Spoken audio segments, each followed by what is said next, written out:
बनारस की तंग गलियों में जब सूरज की पहली किरण भी ढंग से नहीं पहुंच पाती थी, तब रामू की दुकान का चूल्हा जल जाता था। रामू भाई की उम्र लगभग 45 वर्ष, चेहरा झुर्रियों से भरा, लेकिन आंखों में एक अजीब सी चमक। उसकी दुकान क्या थी? बस एक पुराना लकड़ी का खोखा और एक काली पड़ चुकी लोहे की कढ़ाई। रामू भाई का पूरा जीवन इन्हीं समोसों से चलता था। वो सुबह 4 बजे उठते, अपनी पत्नी रमीला से कहते, अरे सुनो, आलू उबले कि नहीं? मैदा गूंथते गूंथते रमीला ने कहा, हाँ। फिर शुरू होता मसालों का वो जादू जिसे चखने के लिए शहर के रईस भी अपनी गाड़ियों से उतरकर उसकी गली में आते थे। रामू भाई गरीब थे, पर उनका दिल बहुत बड़ा था। उनका एक बेटा था, आकाश। आकाश पढ़ने में बहुत तेज था और रामू भाई का बस एक ही सपना था कि उसका बेटा उस कढ़ाई के धुएं में न झुलसे, बल्कि किसी बड़े ऑफिस में कुर्सी पर बैठकर काम करे। एक दिन पैसों की तंगी ऐसी थी कि रामू भाई को लगा कि ये समोसे का धंधा बंद कर दूं। रामू भाई घर पर गए। पत्नी रमीला ने देखा कि रामू भाई आज उदास हैं। अरे सुनिए ना, क्या हुआ? बस अभी से ये समोसे का धंधा नहीं करना है। पर क्यों? अगर हम ये धंधा बंद कर देंगे तो हमारे बेटे आकाश का क्या होगा और हमारा घर कैसे चलेगा? तो क्या करूं? अब तो पैसे भी नहीं है तेल खरीदने के लिए। बिना तेल के तो समोसे कैसे बनेंगे? एक काम करो, जो मेरे गहने हैं उसे गिरवी रखकर जो पैसे मिले उसी से तेल खरीद लाना। जाओ। अरे भाग्यवान, तू कैसी बात कर रही है? मैं ठीक कह रही हूँ। रामू भाई को अपनी पत्नी के पुराने गहने गिरवी रखने पड़े। फिर भी उन्होंने कभी समोसों की क्वालिटी से समझौता नहीं किया। लोग कहते, रामू भाई थोड़ा सस्ता तेल इस्तेमाल करो, फायदा ज्यादा होगा। रामू भाई बस मुस्कुराकर कहते, बाबूजी, पेट भरना मेरा काम है, बीमार करना नहीं।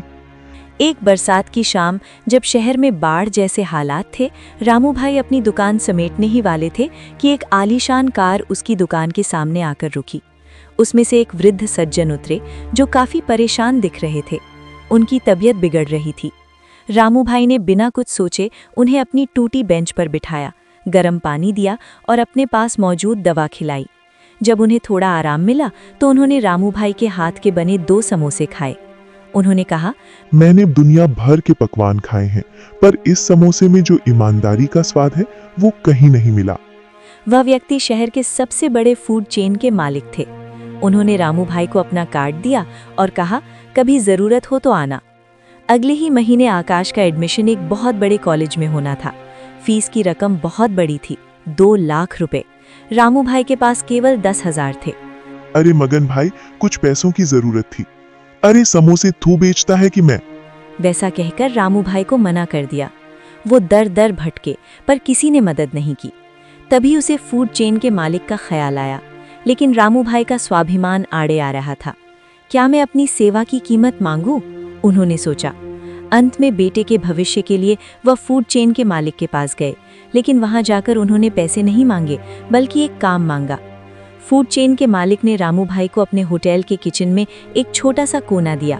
रामू भाई के समोसे अब 5 स्टार मेन्यू का हिस्सा थे। धीरे धीरे रामू भाई के समोसों की चर्चा पूरे देश में होने लगी। रामू भाई ने दिन रात मेहनत की। उन्होंने गुप्त रेसिपी का उपयोग करके समोसों के नए नए प्रकार बनाए। कुछ ही वर्षों में रामू भाई का छोटा सा खोखा एक ब्रांड बन गया, रामू भाई के ईमानदार समोसे। आज आकाश एक बड़ा इंजीनियर है।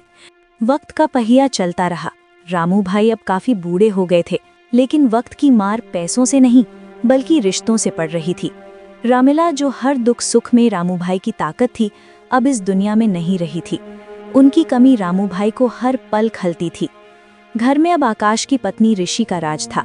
आकाश सुबह सवेरे अपनी नौकरी पर निकल जाता और पीछे रह जाते रामू भाई और ऋषि। ऋषि को रामू भाई का घर में होना एक बोझ की तरह लगता था। वो उन्हें ना तो समय पर खाना देती और ना ही उनसे ढंग से बात करती।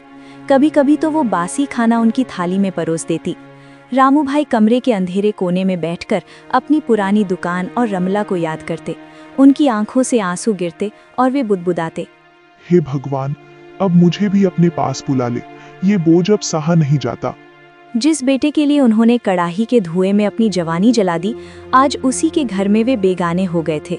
एक दिन आकाश ऑफिस से घर लौट रहा था कि पड़ोस के शर्मा जी ने उसे रोक लिया। शर्मा जी ने झिझकते हुए कहा, आकाश बेटा, बुरा मत मानना, लेकिन तुम्हारे जाने के बाद बाबूजी की हालत देखी नहीं जाती। आज दोपहर भी ऋषि ने उन्हें बहुत खरी खोटी सुनाई और बाबूजी सारा दिन भूखे रहे। आकाश के पैरों तले जमीन खिसक गई।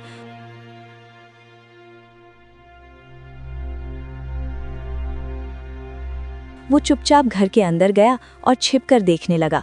उसने देखा कि ऋषि खुद तो गरम खाना खा रही थी, लेकिन बाबूजी के कमरे में एक सूखी रोटी और पानी का ग्लास रखकर आ गई। आकाश का खून खौल उठा। उसने दरवाजा धकेला और चिल्लाया, ऋषि, ये क्या तमाशा है? ऋषि हड़बड़ा गई। अरे वो बापूजी का पेट खराब था, इसलिए। बस कर। आकाश ने उसे बीच में ही टोक दिया। उसकी आंखों में गुस्सा और पछतावा दोनों थे। उसने ऋषि को जोर से डांटते हुए कहा, तू तो इस घर में कल आई है, लेकिन इन हाथों को देख रही है? इन हाथों ने सालों तक उस जलती कढ़ाई में मेहनत की है ताकि मैं आज इस कुर्सी पर बैठ सकूं। इन्होंने अपनी भूख मारकर मुझे खिलाया, अपनी पत्नी के गहने गिरवी रख दिए ताकि मेरा भविष्य बन सके। आकाश ऋषि की तरफ उंगली उठाकर बोला, अगर आज मैं साहब हूँ तो सिर्फ इनकी वजह से। मेरे पिता मेरे लिए बोझ नहीं, मेरे भगवान हैं। अगर तुझे इस घर में रहना है तो इन्हें वही सम्मान देना होगा जो तू अपने माता पिता को देती है, वरना इस घर में तेरी कोई जगह नहीं। ऋषि शर्म से पानी पानी हो गई। आकाश दौड़कर रामू भाई के पास गया और उनके चरणों में गिर गया। वो रोते हुए बोला, बापूजी, मुझे माफ कर दीजिए। मुझे पता नहीं था कि आप पर क्या बीत रही है। आपको कहीं जाने या परेशान होने की जरूरत नहीं है। आपका बेटा अभी जिंदा है। रामू भाई ने कांपते हाथों से आकाश का सिर सहलाया। उनकी आंखों की चमक वापस लौट आई थी। उन्हें महसूस हुआ कि उनकी ईमानदारी की कमाई सिर्फ पैसों में नहीं, बल्कि उनके बेटे के संस्कारों में भी सुरक्षित है। भेड़िए का आतंक। बहुत पुरानी बात है। एक हरे भरे गांव में, जिसका नाम सुखपुर था, लोग बड़े ही चैन और अमन से रहते थे। गांव के लोग सीधे साधे थे और उनका मुख्य व्यवसाय खेती और पशुपालन था। एक रात जब सब लोग गहरी नींद में थे तो चीखें और डर की आवाजें सुनाई थीं। वो एक भेड़िए की थीं। गांव के मुखिया रामू काका, जो हमेशा सतर्क रहते थे, टॉर्च लेकर दौड़े। वहां पहुंचकर उन्होंने जो देखा, उससे उनका खून जम गया। एक विशालकाय काला भेड़िया, उसकी आंखें अंधेरे में लाल अंगारों की तरह चमक रही थीं। रामू काका ने हिम्मत करके पत्थर फेंका, जिससे भेड़िया जंगल की ओर भाग गया। अगले दिन ये खबर पूरे गांव में आग की तरह फैल गई। लोगों ने रात में बाहर निकलना कम कर दिया और बाड़ों को और मजबूत किया गया। लेकिन ये सिर्फ शुरुआत थी। अगले कुछ हफ्तों में भेड़ियों के हमले बढ़ गए। भेड़िया इतना चालाक था कि वो सबसे सुरक्षित बाड़ों में भी घुस जाता। गांव में किशन नाम का एक युवक था, जो अपनी बहादुरी और निशानेबाजी के लिए जाना जाता था। काल भेड़िए के आतंक से तंग आकर उसने मुखिया से कहा, काका, मैं इस भेड़िए का शिकार करूंगा। हमें डर के साए में और नहीं जीना चाहिए। मुखिया और अन्य ग्रामीणों ने पहले उसे रोकने की कोशिश की, क्योंकि वो भेड़िया बहुत खतरनाक था। लेकिन किशन का दृढ़ संकल्प को देखकर सबने उसे आशीर्वाद दिया। अगली रात किशन ने बाड़े के पास एक जगह पर छिपकर इंतजार किया। उसने अपने साथ एक मजबूत धनुष और कुछ विष बुझे तीर रखे थे। आधी रात के बाद उसने झाड़ियों में कुछ हलचल महसूस की। कुछ ही देर में काल भेड़िया बाड़े की तरफ बढ़ता हुआ दिखाई दिया। उसकी चाल में एक अजीब गुरूर और क्रूरता थी। जैसे ही भेड़िया बाड़े के पास पहुंचा, किशन ने धनुष उठाया। वो जानता था कि उसके पास सिर्फ एक मौका है। किशन ने गहरी सांस ली और तीर चला दिया। तीर सीधे भेड़िए के कंधे पर जा लगा।